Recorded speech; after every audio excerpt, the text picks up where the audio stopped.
Takže čaute, chcem vám ukázať tento nastaviteľný zdroj. Je to zdroj na USBčko, na konci je na tomto kábli napajkované USBčko.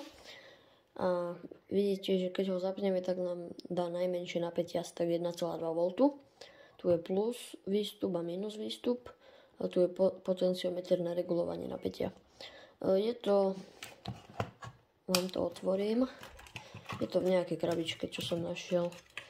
Takže tuto je iba regulovateľný taký modul, ako keby od 0 po 60 V. A tento displej je napájaný z tohto a výstup na meranie je napojený na tieto svorky. Takže si to zavrieme. A tu mám taký malý servomotor modifikovaný, len som vyťahol odtiaľ tú elektroniku a pripojil som na ten motor káble 2. Takže si to sem dám takto.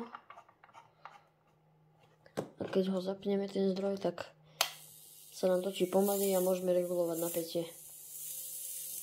A len jedna vec je trošku zlá, že keď vysoký prúd odoberá, tak zhasne displej, čo neviem prečo je. Ale z nejakého dôvodu to bude.